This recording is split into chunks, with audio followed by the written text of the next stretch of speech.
మీరు పురోహితుల కుటుంబం నుంచి వచ్చారు. ప్రారంభంలో పౌరోహిత్యంతో సంబంధం లేని ఉద్యోగాలు చేశారు. తెలుగు పండితుగా, టీచర్గా, ప్రమోషన్లలో లేదా పదోన్నతులకు సంబంధించి లెక్చరర్గా ఇత్యాది పనులు చేశారు. పౌరోహిత్యానికి, అధ్యాపక వృత్తికి, ఉపాధ్యాయ వృత్తికి చాలా భిన్నంగా ఉంటుంది. దాని గురించి ఏమైనా చెప్తారా? అంటే మీరు ఎలాంటి మార్పులకు లోనయ్యారు? వాస్తవానికి మాది చాలా సాంప్రదాయ బ్రాహ్మణ కుటుంబం. మా నాన్నగారికి సాంప్రదాయం అన్న, ఆచారం అన్న ప్రాణంతో సమానమైన. మేము ఇద్దరం అన్నదమ్ములము, ముగ్గురు అక్కయ్యలండి. మాకు ఇద్దరు అక్కలు, ఒక చెల్లెలు.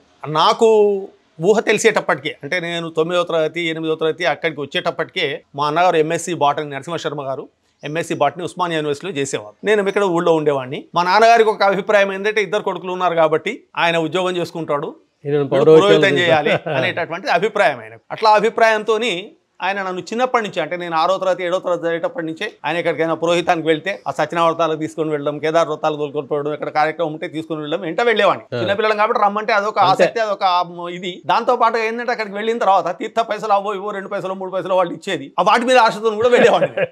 అది బాల్యంలో అట్లా వెళ్ళేవాడిని. తర్వాతకు రెండవ కారణం ఏంటంటే, నా చదువు మొత్తం మరపడలోనే సాగి.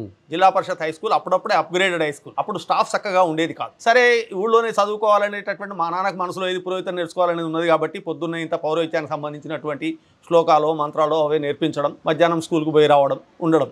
మా అన్నగారేమో ఆయన చాలా ఇంటెలిజెంట్, యూనివర్సిటీ ర్యాంక్ స్టూడెంట్ ఆయన. నేనేమో ఊళ్ళో చదివినా కాబట్టి ఈ చదువుతో పాటుగా ఈ తిరగడం ఉంది కాబట్టి నేను యావరేజ్ స్టూడెంట్. యావరేజ్ అని కాదు, బిలో యావరేజ్. ఎప్పుడు అత్యవసర మార్కులే తప్ప ఫస్ట్ క్లాస్ మార్కులతో 70% 80% మార్కులతో పాస్ అయింది లేదు. ఈవెన్ నేను 10వ తరగతిలో కూడా 281 మార్కులు నాకు వచ్చినాయి, హిందీ కాకుండా. అప్పటికే హయ్యర్ సెకండ్ క్లాస్ అని చెప్పి చాలా సంతోషపడ్డా నేను. నాకంటే ముందు పాస్ అయిన వాడు ఎవరు లేడు. పరపడగ గ్రామం నుంచి నాకంటే ముందు పాస్ అయింది ఒకటి చీకోట అంజయ్య గారు అని, ఆయన ఒకడే పాస్ అయినాడు. రెండవది మా దాంట్లో నేను, నాతో పాటు శరత్ చంద్ర అని ఒక మిత్రుడు ఉండేవాడు. వాడెనక ఒక ఇద్దరు, నాయనకో ఇద్దరు, మొత్తం 6 7 పాస్ అయినాం. ఇది బాల్యంలో ఉండేటటువంటి నేపథ్యం. అయితే అప్పుడు ఉండేటటువంటి పరిస్థితులు, ఉపాధ్యాయులు సరిగ్గా అందుబాటులో ఉండకపోవడము, ఈ చదువు సరిగ్గా సాగకపోవడము, ఇది ఒక కారణమైతే, రెండవది ఏంటంటే మా నాన్న ఏం చేసేవాడు అంటే, ఏదైనా కార్యక్రమం ఉన్నది అంటే నేను స్కూల్కి పోతుంటే మా పిల్లాన్ని దొరకపోమని చెప్పేవాడు. నాకు 7వ తరగతి 8వ తరగతిలోనూ ఉపనయనమైంది. ఉపనయనం అయిన తర్వాత ఎవరైనా ఉండి ఊళ్ళో షావుకారు ఇట్లా తథ్యం ఉన్నది అనుకోండి, మా నాన్నగారికి ఏదైనా పని అనుకోండి, సేటు మా వాడు వస్తారు దొరకపోమనేది. నేను స్కూల్కి పోతుంటే నన్ను పట్టుకొచ్చి మా అయ్యగారిని దొరకపోమని ఈ పుస్తకాలు పక్కన ఆయనతో వెళ్ళిపోవడం, ఆ కార్యక్రమం ప్రక్రియ చేసేవాళ్ళ. అంటే నాకు 5వ తరగతి 6వ తరగతి నుంచి నేర్పించినాడు మా నాన్న. నేను ఆయన వెంట వెళ్ళాను కాబట్టి ఇవన్నీ కూడా మనకు కార్యక్రమాలు, చిన్న చిన్న కార్యక్రమాలు, పెద్దవి కాదు, పెళ్ళిళ్ళు లాంటివి కాదు. ఈ ఆబ్దికాలు పెట్టించడము, కోమట్ల ఇండ్ల రెడ్డి ఇండ్ల ఆబ్దికాలు పెట్టించడము, సత్యనావ్రతాలు చేయించడము. అప్పటి ఎట్లుండేదంటే మగపిల్లవాళ్ళ ఇంట్లో పెళ్ళిళ్ళు అయ్యేది. ఇప్పుడు ఆడపిల్ల వాళ్ళ ఇంట్లో పెళ్ళిళ్ళు అవుతున్నాయి. ఎక్కువ శాతం మగపిల్లల ఇంట్లో పెళ్ళిళ్ళు అయితే ఏం చేసేవాళ్ళు అంటే, ఈ ఆడపిల్లను ప్రధానం చేసి ఎత్తిచ్చేవాళ్ళు. ఈ ప్రధానం చేయడం, భాషింగాల పోయి చిన్న చిన్నవి 10-15 నిమిషాల్లో చేసే కార్యక్రమాలకు పంపించేవాడు. నేను స్కూల్కి వెళ్తూ ఉంటే వాళ్ళు వచ్చి తీసుకొని పోవడం, ఈ పుస్తకాలు పక్కవాడికి ఇవ్వడం, ఆయనతో వెళ్ళిపోవడం. సగం చదువు అయిపోయింది. తర్వాత రెండోది ఏంటంటే, అప్పుడు టీచర్లు కూడా ఊళ్ళోనే ఇంట్లో కిరాయి తీసుకొని ఉండేవాడు. మాకు చదువు చెప్పే సార్లు కూడా వాళ్ళ ఇంట్లో కార్యక్రమం ఉంటే అన్నీ పట్టుకుపోదు. వీళ్ళకి కూడా ఏమైపోయిందంటే, పెద్ద పంతులు వచ్చే వరకు లేట్ అవుతుందని చెప్పేసి వాళ్ళే అడుగురు, చిన్న పంతులు పంపినయ్యా మేము దొరకపోతామని చెప్పని. అట్లా ఏమైపోయిందంటే, అది వానకాలం చదువు అన్నట్టుగా ఈ పురోహిత్యము చదువు రెండు పాయాలుగా ఒకేసారి సాగుతూ వచ్చినాయి. ఆ తర్వాతకు 10th క్లాస్ అయిపోయిన తర్వాత మా అన్నగారు ఏంటంటే, మా అన్నగారికి చదువుకోవాలి వీళ్ళు బాగానే కోరిక. అప్పుడు జనరల్ మ్యాథ్స్, కాంపోజిట్ మ్యాథ్స్ అనేది మీకు తెలుసు. నాది ఇక్కడ జనరల్ మ్యాథ్స్. నన్ను తీసుకొని పోయి NB సైన్స్ కాలేజీలో జాయిన్ చేసిండు. ఇంటర్మీడియట్లో NB సైన్స్ కాలేజీలో జాయిన్ చేస్తే అక్కడ ఎంపీసీ ఇప్పించినాడు. ఆయన బైపీసీ కాబట్టి నాకు ఎంపీసీ ఇప్పించినాడు. నాకు ఏమీ అర్థమయ్యేది కాదు, ఆ ఫిజిక్స్ అర్థమయ్యేది కాదు, ఈ మ్యాథ్స్ అర్థమయ్యేది కాదు, ఏమీ అర్థమయ్యేది కాదు. తర్వాతకు ఇక్కడి జీవనానికి అక్కడ నగర జీవనానికి అక్కడి వేగము, ఇక్కడ ఇది చూసుకోవడము. తర్వాతకు మా అన్నగారికి వైవాహిక విషయంలో కొంచెం ఇబ్బందులు రావడము, దాంతో ఫ్యామిలీ మొత్తం డిస్టర్బ్ అయ్యి నేను కూడా మధ్యలో చదువు మానేసి ఇంటికి రావడం జరిగింది. ఇంటికి వచ్చేసిన తర్వాత అప్పుడు నాకు ఒక ఆలోచన ఏమొచ్చిందంటే, మా అన్నగారికి ఉద్యోగం వచ్చింది, రెవెన్యూలో ఉద్యోగం వచ్చింది. అన్నయ్య జీవితంలో చాలా పై స్థాయికి పోతాడేమో, నేను ఈ పురోహితం చేసుకుంటూ ఉంటే నేను జీవితంలో వెనకబడిపోతానో ఏమో అనేటటువంటి ఒక భావన కలిగింది నాకు. భావన కలిగిన తర్వాత ఏం చేసినా అంటే, నేను చెప్పకుండానే, ఇంట్లో ఎవరికి చెప్పకుండా బాసర్ వెళ్ళిపోయాను. అంతకుముందు మా అంటే బ్రాహ్మణ కుటుంబాల్లో జనరల్గా సరస్వతి అమ్మవారి గురించి, ఉపాసన గురించి, దీని గురించి, దాని గురించి కథలుగా చెప్పుకునేవాళ్ళు. అట్లా విన్నటువంటి అనుభవంతో ఇది బహుశా 77, 78లో బాసర్ వెళ్ళిపోయాను. బాసర్లో ఒక 40 రోజులు ఉంది. అంటే అప్పట్లో నేను హైదరాబాద్లో ఉన్నప్పుడే నాకు రాష్ట్రీయ స్వయం సేవక సంఘంతో పరిచయం అయింది. అంటే అప్పుడు ఎవరు వెళ్ళినా 40 రోజులు ఉండేవాళ్ళ? అది ఉండాలనేటటువంటి ఒక కోరిక. 11 రోజులు, ఇప్పటికి కూడా 3 రోజులు, 5 రోజులు, 11 రోజులు, 40 రోజులు ఉండేవాళ్ళు ఉన్నారు, ఉండేవాళ్ళ యొక్క స్థితిని బట్టి. అయితే అక్కడ ఏమైపోయిందంటే ఆనంద్ మార్గ్ అనేటటువంటి కొంతమంది మిత్రులు పరిచయం అయినారు నాకు. ఆనంద్ మార్గ్ మిత్రులు అందరు కలిసి వాళ్ళు బాసర్ వెళ్తున్నాము అంటే నేను కూడా బాసర్ వెళ్ళిపోయాను, ఇంట్లో చెప్పకుండా వెళ్ళిపోయాను. వెళ్ళిపోయిన తర్వాత అక్కడ ఉంటూ ఉన్నటువంటి సందర్భంలో, అంటే ఉద్యోగానికి రావడానికి కారణం చెప్తారు, నేపథ్యం చెప్తారు. అక్కడ ఉంటున్నటువంటి సందర్భంలో అక్కడ ఆలయంలో దేవిదాస్ అని ఒక క్లర్క్ ఉండేవాడు. ఒక 2 రోజులు 3 రోజులు పోయిన తర్వాత నన్ను అడిగినాడు, నువ్వు ఇక్కడనే ఉంటున్నావు, ఏం సంగతి అంటే, లేలే ఇట్లా నేను వచ్చిన, నాకు చదువు కావాలని వచ్చింది, నేను నా చదువు డిస్టర్బ్ అయిపోయింది, చదువు కావాలని వచ్చిన అంటే ఆయన అన్నాడు, అట్లా కాదు, ఊళ్ళో ఒక అయ్యగారున్నాడు, ఆయన దగ్గరికి పోయి నీ జన్మనామం చెప్పినట్టు నువ్వు ఏం చేసుకోవాలని చెప్తానంటే నేను పోయినా. అక్కడికి పోయిన తర్వాత ఆయన మరాఠీ బ్రాహ్మణుడు. ఆయన తెరిపోయిన తర్వాత ఆయన నన్ను అడిగినాడు, ఇంత రోహిణి నక్షత్రం అని చెప్పిన తర్వాత ఆయన నాకు వాగ్వాదిని మంత్రం చెప్పినాడు. వాగ్వాదిని మంత్రం చెప్పి ఇది చేసుకోమని చెప్పినాడు. నేను అడిగిన గురువుగారు, ఇది చేసుకుంటే మరి నాకు అమ్మవారు కరుణిస్తుందా, నాకు చదువు వస్తుందా అంటే తప్పకుండా వస్తుంది రా అన్నాడు. అని చెప్పి చేసుకో, మధ్యాహ్నం మాధవకరికి ఊళ్ళో భిక్షాటన వేయడం. ఆ మంత్రం యొక్క ప్రత్యేకత ఏంటి? వాగ్వాదిని మంత్రం, అది అమ్మవారిది, సరస్వతి మంత్రమే. వాగ్వాదిని మంత్రం, సరస్వతి మంత్రం చదువు కోసం కానీ విజ్ఞానం కోసం కానీ చేస్తారు. దాన్ని వచ్చిన తర్వాత నేను చేస్తూ ఉన్నాను. బాల్యం కాబట్టి అప్పటికెంత 16 ఏళ్ల వయసు, 15-16 ఏళ్ల వయస్సు, ఎక్కువ రోజులు ఉండలేం కదా, 2 రోజులు 3 రోజులు కానీ ఇంకెన్ని రోజులు అనేటటువంటి ఆలోచన రావడం. నేను మళ్ళా పోయినా ఆయన దగ్గరికి, మాధవకరి చేసేద్దాం. మధ్యాహ్నం పోయి భవతి భిక్షాందేహి అంటే ఒకరు రొట్టెలు వేసేవాళ్ళు, ఒకరు అన్నం వేసేవాళ్ళు, తొక్కు వేసేవాళ్ళు, ఇట్లా రకరకాలు వేసేవాళ్ళు. అది తెచ్చి అమ్మవారు నివేదన పెట్టి ఎవరైతే మాధవకరికి రాలేకపోయినాడో వాళ్ళకి ఇవ్వడం, మిగతాది భోజనం చేయడం, పడుకోవడం, ఇంతే. ఆయన దగ్గరికి వెళ్ళిన తర్వాత నేను అడిగిన, అమ్మవారు మరి నాకు ఎప్పుడు చదువు వస్తుందని చెప్తుంది. అంటే ఒక ప్రతీతి, ఇప్పటికి కూడా ఉన్న ప్రతీతి ఏంటంటే అక్కడ ఎవరైతే నిష్ఠతో ఉంటారో వాళ్ళకి అమ్మవారు ఏదో ఒక రూపంలో కనిపించి వాళ్లకు సాఫల్యాన్ని ప్రసాదిస్తుందనేది నమ్మకం. నేను పోయి అడిగిన తర్వాత ఆయన అన్నాడు, అరే అన్ని వదిలిపెడితే అమ్మవారి దయ దొరుకుతుంది రా అన్నాడు. బాల్యం కాబట్టి అన్ని వదిలిపెట్టాలంటే ఏం వదిలిపెట్టాలని క్వశ్చన్ చేసేటటువంటి శక్తి లేదు, ఆలోచన లేదు. తిరిగి వస్తున్నా, అన్ని వదిలిపెట్టాలంటే ఏమున్నది నా దగ్గర అని ఆలోచించుకుంటూ వస్తున్నా. మా నాన్న ఏం చేసినాడు, 7వ తరగతి పాస్ అయితే నీకు వాచ్ కొనిస్తాను అన్నాడు. 7వ తరగతి పాస్ అయిన తర్వాత నాకు ఎన్కార్ వాచ్ కొనిచ్చింది. ఎన్కార్ అనేటటువంటిది ఉండేది అప్పుడు, అంతా 70 రూపాయలు 80 రూపాయలు పెడితే వచ్చేది. ఆ వాచ్ కొనిచ్చిండు. ఆ వాచ్ ఒకటి చేతుకున్నది.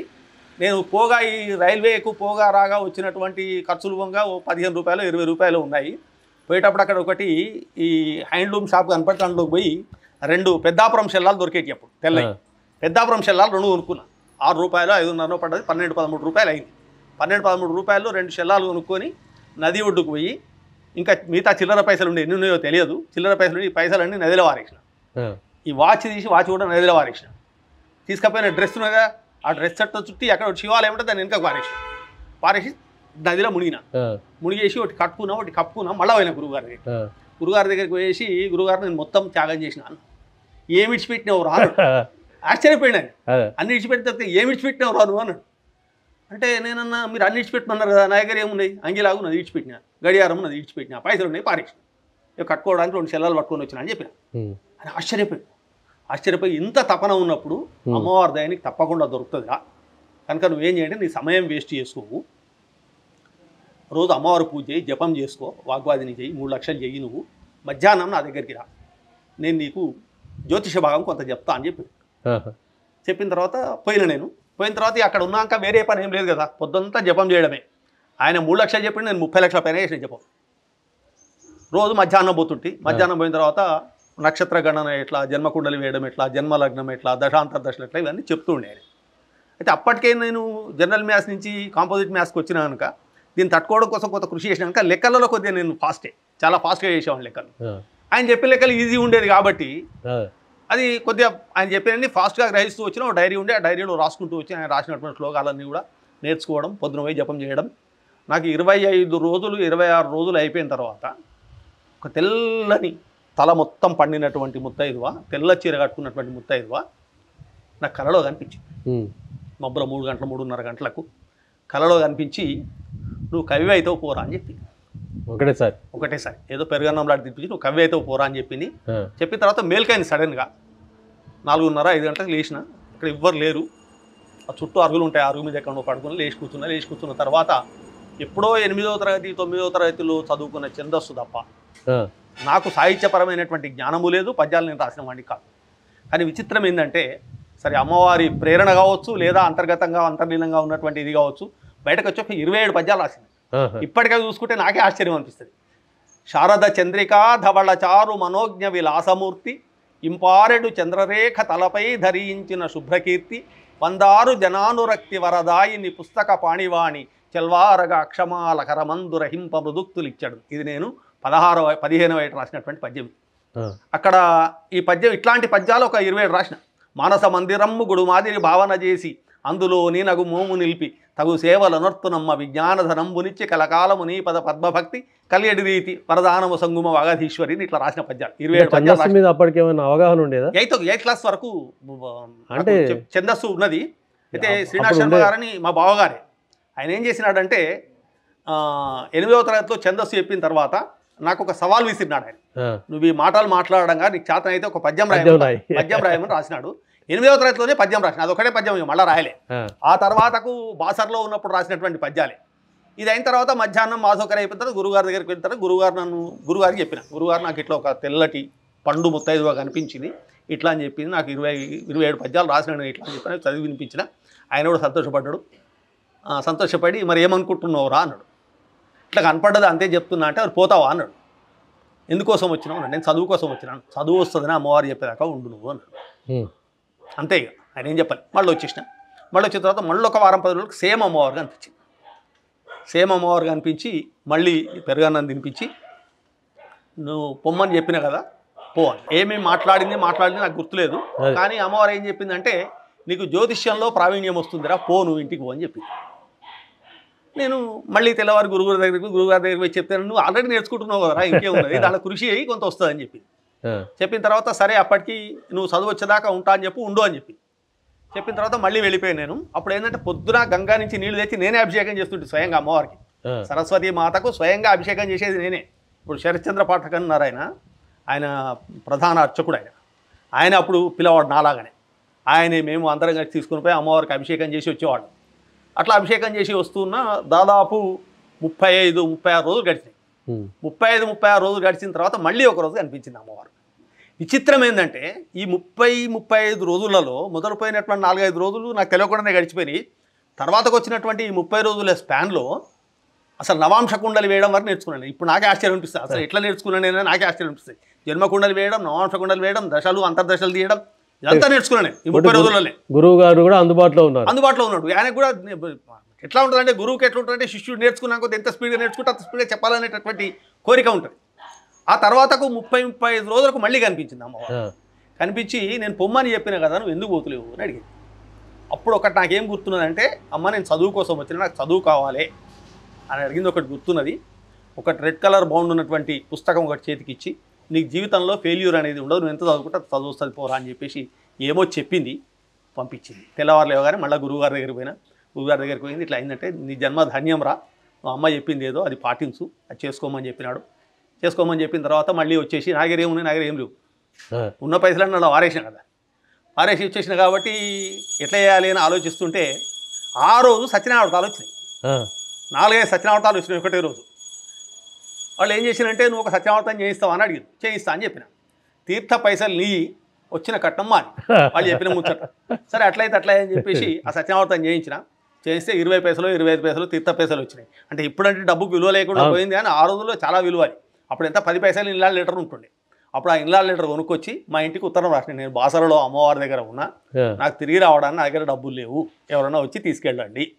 నేను అప్పుడు నాకు ఆ పదం కూడా యాదుతుంది, శ్లేష్మంలో పడిన ఈగలాగా ఉన్నా ఇక్కడ నేను రావడానికి నా దగ్గర పైసలు లేవు అని రాస్తే, అప్పుడు మా అన్నయ్య నరసింహ శర్మ గారు, మా బావ సీతారామ శర్మ గారు ఉంటారు, వాళ్ళు ఇద్దరు వచ్చినారు. అక్కడికి ఇద్దరు వచ్చి చూసినారు, ఆశ్చర్యపోయినారు. అసలు ఎంత బక్కగా అయిపోయింది వీడంతా, ఏంది అవతారం ఏంది అనుకున్నారు. అనుకున్న తర్వాత విచిత్రం ఏంటంటే మబ్బుల స్నానం చేసి అమ్మవారి అభిషేకానికి వద్దామని అనుకున్నాం. మబ్బుల అమ్మవారు కనపడదు, మబ్బుల అమ్మవారు కనపడదు. అదే అమ్మవారు కనపడ్డది. పోతున్నావారా మీ ఇంటికి అని అడిగింది. తర్వాత మీ ఇంటికి నువ్వు పోతున్నావు, నా ఇల్లు లేదు అని తిరిగి వెళ్ళిపోతున్నది వెనక తిరిగి. అదే అమ్మవారు అంటే సాక్షాత్ అమ్మవారు కాదు, అదే పెద్ద మనిషి అమ్మవారు ముత్తైదు రూపంలో కనిపించింది. అవి తిరిగి వెళ్ళిపోతున్నటువంటి క్రమంలో ఒక పులిగా మారిపోయింది. ఎందుకు మారిపోయింది నాకు అర్థం కాలేదు. తర్వాత మేము అక్కడికి పోయినాం. విచిత్రం ఏంటంటే 4 రోజుల కింద నేను ఎక్కడ దుస్తులు వారేసినో అక్కడే ఉన్నాయి. ఎట్లా మడత పెట్టినో అట్లే ఉన్నాయి. సరే అవి తీసుకున్నాం, ఆయనతో వేసుకున్నాం, వచ్చేసి ఇంటికి వచ్చేసిన తర్వాత ఏమైందంటే ఈ 3 లక్షల జపం 30 లక్షలు చేసినా కదా, అది తట్టుకునేటటువంటి వయస్సు కాదు, తట్టుకునేటటువంటి శక్తి కాదు. వాక్శుద్ధి ఇచ్చేసింది అమ్మవారు. ఎవరైనా ప్రశ్న అడిగితే ప్రశ్న చెప్పడం, ఇది జరిగిపోతుందంటే జరిగిపోవడం, ఇట్లా జరగడం మొదలైన తర్వాత మా వాళ్ళు అనుకున్నారు వీడికి ఏదో అయింది అని చెప్పని, వీళ్ళు మంత్రాలు తంత్రాలు, వీడికి ఏదో ప్రయోగం అయింది, ఇదైంది, వాళ్ళ ప్రయత్నం వాళ్ళు చేస్తున్నారు, నా ప్రయత్నం నేను చేస్తున్నాను. అక్కడి నుంచి ప్రారంభమైంది. నేను PhD వరకు ఇంట్లో కూర్చొని చదువుకున్నది. నాకు గురువు లేడు, నేను కాలేజీకి వెళ్ళాలి. కాలేజీకి వెళ్ళింది కేవలం పాఠాలు చెప్పడానికే కాలేజీకి వెళ్ళిన అనుభవం ఉన్నది తప్ప చదువుకోవడానికి కాలేజీకి వెళ్ళిన అనుభవం నాకు లేదు. జాయిన్ అయినా కూడా అక్కడి వాతావరణం తట్టుకోలేక వాపసు వచ్చినటువంటి అనుభవమే తప్ప కళాశాలలో చదువుకున్నటువంటి అనుభవం లేదు.